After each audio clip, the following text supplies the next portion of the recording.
আমি ইরা। আমার অবসর সময়ের একটু প্রচেষ্টা। নিরুপমা সংসার। শুনছো? আমার মশলার কৌটোটা কোথায় গেল? নিরুপমার স্বামী শুভেন্দু জিজ্ঞাসা করে। দেখো না, ঘরে যেখানে রেখেছো সেখানেই আছে। নিজে রাখবে আর আমার উপর হম্বিতম্বি করবে। তোমাকে বলবো না তো কাকে বলবো? আমার কি আর একটা বউ আছে যে তাকে বলবো? উফ, সব কত বুড়ো বয়সে আমাকেই ভালোভাবে দেখতে পারলো না, আবার আর একটা বউ। এই নাও, জানালার তাকে কৌটোটা রেখেছিলে, নিয়ে আমাকে উদ্ধার করো। দেখছো তো, তুমি ছাড়া আমার চিন্তা করার আর কে করবে? শুভেন্দু বলে। এইভাবেই ওদের দুজনের মধ্যে দুষ্টু মিষ্টি অশান্তি লেগেই থাকে। এটাই হচ্ছে নিরুপমা শুভেন্দু থুরি নিরুশুভ সংসার। আজ 40 বছর হলো ওরা অঙ্গাঙ্গিভাবে একে অপরের সাথে জড়িয়ে আছে। সত্যি, সময় বিশেষে সংসারের ভূমিকাও বদলে যায়। আজ থেকে 40 বছর আগে নিরুপমা যখন প্রথম তার শ্বশুরবাড়িতে এলো, তখন কাজের মধ্যে ছিল সকলকে দেখে খালি ঘোমটা দেয়া। শাশুড়ি মা বলেই দিয়েছিলেন, মাথার ঘোমটা যেন না খোলে বৌমা, তাহলে সকলে নিন্দে করবে।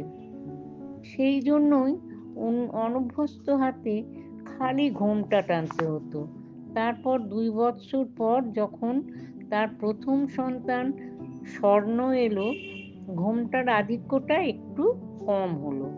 অল্প ঘোমটা দিলেও শাশুড়িমা কিছু বলতেন না, এমনকি দিদিমা শাশুড়িও কিছু বলতেন না।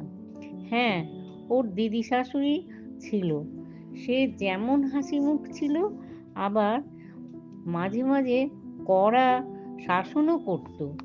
দিদিমার সঙ্গে তার সময় কাটাতে খুব ভালো লাগতো। কিন্তু ওর বিয়ের 5 বছর পর ওর দিদি শাশুড়ি আর পৃথিবীতে রইল না। ও এখন খুব একা হয়ে গেল। শাশুড়িমা গম্ভীর প্রকৃতির ছিল, শ্বশুরমশাই একটু চুপচাপ থাকতেন। থাক, এইভাবেই দিন কাটতে লাগলো। ছেলের স্কুলে ভর্তি, তারপর পড়াশোনা, এইসব নিয়েই যখন সে যেদিন কেটে গেল বুঝতেই পারল না।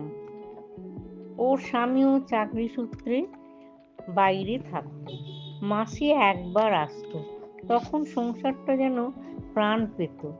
এইভাবেই ছেলের দেখাশোনা, লেখাপড়া সব চলল, আর ওর কাজের চাপও বেড়ে গেল।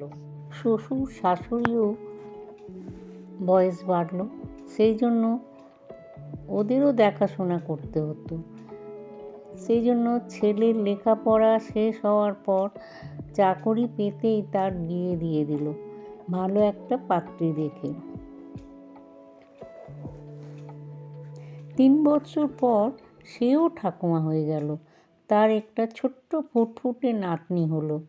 তাকে দেখেই তার মন আনন্দে ভরে গেল। নাতনি হওয়ার কিছুদিন পর নিরুপমার শ্বশুর শাশুড়িও মারা গেলেন। তারপর একমাত্র ছেলে স্বর্ণ বিদেশে চাকরি পেল। তখন তার একমাত্র নাতনির বয়স 4 বৎসর। সে তাদের ছেড়ে কি করে থাকবে ভেবেই পেল না। ভগবান বোধহয় তার কথা শুনলেন। ছেলে বৌমা বলল, মা, আমরা তোমার নাতনিকে নিয়ে যাব না, ও তোমার কাছেই থাকবে, ওকে দেখতে পারবে তো? নিরুপমা যেন হাতে স্বর্গ পেল। ও একা ওকে বুকে জড়িয়ে থাকলো, ওকে মানুষের মতন মানুষ করলো। নাতনিকে মানুষ করতে অনেক সময় অনেক কষ্ট করতে হয়েছে, কারণ ও একা থাকতো। ওর স্বামী শুভও থাকতো বাইরে, কিন্তু কোনোদিন নাতনিকে ওর বাবা মায়ের কাছে পাঠাবে ভাবতেই পারেনি।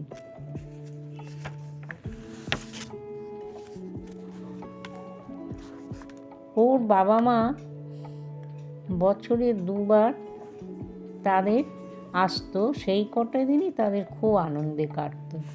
এইভাবে নাতনিও দিন দিন বড় হতে লাগলো, আর ওর পড়াশোনাও শেষ হতে চলল।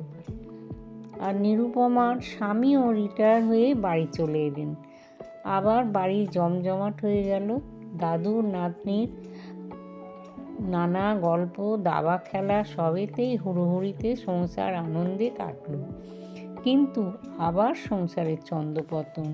একমাত্র নাতনি ব্যাঙ্গালোরে চাকরি পেয়ে গেল, ওকেও ছাড়তে হলো। কিন্তু তখনই ওদের আসল সংসার করা বুড়ো বুড়ির সংসার আরম্ভ হলো। এই ঝগড়া হচ্ছে তো আবার পরক্ষণেই সমস্ত ভুলে দুজনে হাসি গল্পে মেতে উঠল। এইভাবেই নিরুপমার সংসার সুখে দুঃখে কাটতে লাগলো।